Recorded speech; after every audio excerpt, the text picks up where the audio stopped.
Nothing like brandy and cocaine-laced coffee. Keeps me going in the mornings. Chapter 2, in which Janet achieves full penetration of Uncle Quentin's lab, and the fearless commander makes an undignified retreat. 15 minutes later, hot and perspiring, the children approached the gates of Uncle Quentin's laboratory. How gloomy and frightening it looked. And who were those angry-looking people standing there? The children spotted 6 burly policemen. They were slowly and methodically preparing themselves for some sort of action. They looked very fierce. They had long batons which they were flexing, and they had huge transparent shields, as if they were facing armed rioters, rather than a gaggle of assorted, badly dressed protesters gathered there. One of that lot had pink hair. And why?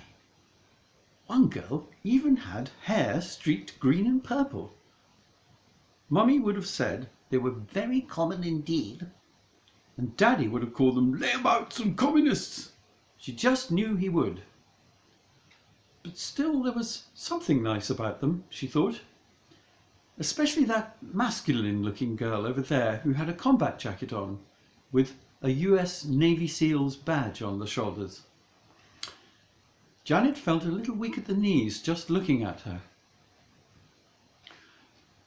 The protesters had placards with strange slogans like "Down with fizzer poisons" and "Stop the gain of function plan" and "Don't jab our kids," and even a picture of their very own Uncle Quentin behind what looked remarkably like prison bars.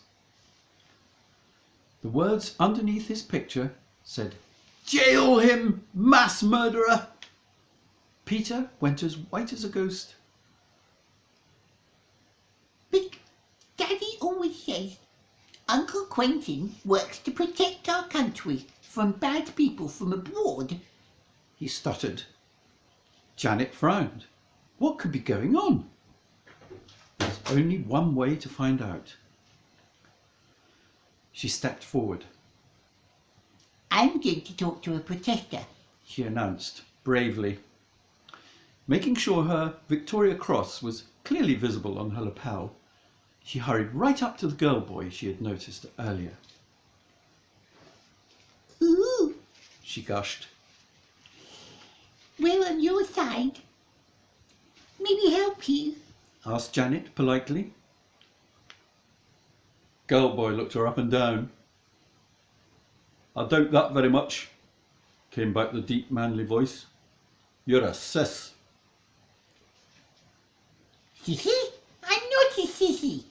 Janet's lower lip quivered. "You don't even know what sis means, do you? You're not one of us. Go away." Girl boy turned her back on Janet. Crestfallen, she went back to Peter's side. He was scoping the fence with the eye of the professional commander he so longed to be. "The terrain looks suitable for an invasion," he announced importantly. "Over there, behind those brambles, there's a small hole in the fence. It must have been made by a badger," he added. "Probably a male." He was very pleased with himself for knowing this. He had spent several nights memorising the Observer's Book of British Mammals. He knew it might come in handy one day. Janet peered over at the hole. There was one, but it was rather small. In a bossy whisper, Peter continued. "You'll have to go, Janet. I'm far too big to squeeze through. Besides, someone needs to keep an eye on things here." Janet knew what this meant. Peter was too scared to enter the grounds himself. She challenged him. "But Peter, you have those wire cutters in your knapsack, didn't you?" For goodness sake, Janet, there's no time for that. Just do as I say. Why was everyone always telling her to do as she was told? Thought Janet. It simply wasn't fair. But, conscious of the need to show Peter her boyness, Janet entered the bramble patch without further ado. It was perfectly dreadful. The thorns were everywhere. They tore at her face, her hands, and her knees. When a particularly sharp one went right through the sole of her shoe, Janet involuntarily let out a little girly scream, "Ooh!" which she stifled immediately. Bearers of the Victoria Cross certainly couldn't let a few brambles put them off. She carried on regardless. After an agonizing eternity, she reached the hole in the fence. Golly, how small it was! She sucked in her breath and began to squeeze through. It seemed to take forever, and she grew worried one of the policemen might spot her. I simply must move fast.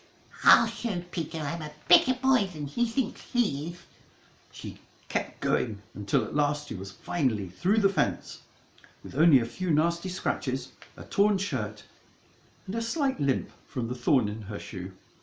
But she was proud of her injuries. Now she was a real soldier. Thank goodness she was wearing her stout combat jacket. Her little pink blouse would have been in tatters, and Mummy would have been furious. Meanwhile, Scamper had been watching Janet's every move. In a trice, the plucky little fellow dashed off after her. He shot through the hole in the perimeter fence, pausing for a moment, head tilted to one side, with one paw raised as if pondering his next move. Then, pressing his neat little nose to the ground, he set off at a trot. He was clearly on the scent of something important. Suddenly, he dashed towards a big black barrel. There were capital letters stencilled on it. Janet struggled hard to pick out the words. Oh, crikey. It said, "Fizzer Experimental Jab, batch number 24. And it was oozing a nasty-looking greenish-black liquid from the seams. Fizzer jab. The words tugged at her brain. Where had she heard them before? Then it came to her in a flash. Why, Mummy and Daddy had been talking about this only last week, and in hushed tones too. Janet had developed a very keen sense of hearing as a long-term member of the SS, and she had a keen memory to go with it. That was it. She had heard Daddy say to Mummy that Peter and Janet were very lucky children indeed. They had been selected to have Uncle Quentin's very special medicine. They would be the first children in all England to get the wonderful, brand new experimental Fizzer jab. They would be film stars, thought Janet as she listened, for they were to be filmed for TV, bravely rolling up their sleeves. Then all the other children in the whole wide world would see there was nothing to fear. Janet's musings came to a sudden halt. Scamper must have been thirsty after his mad dash up Furze Hill. First he was sniffing at the foul liquid oozing out of one black barrel. Then he began to lap it up. Oh, it smelt so awful. Scamper, she hissed. come here at once. Scamper wagged his tail and tottered, as if drunk, towards Janet, and then fell in a crumpled heap at her feet. Oh, Scamper, She cried. what have they done to you?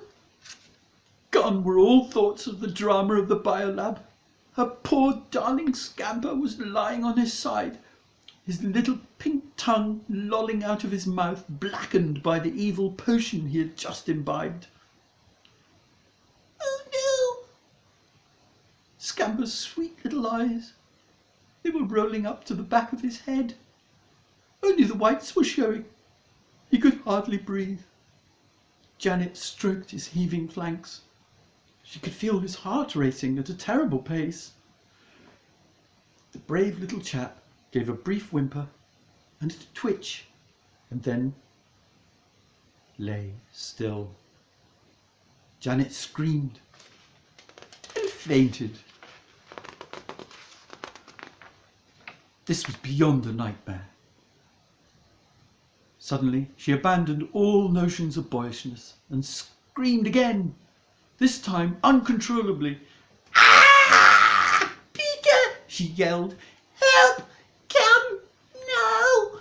but alas, Peter was already a mere speck as he rocketed down Firs Hill in third gear.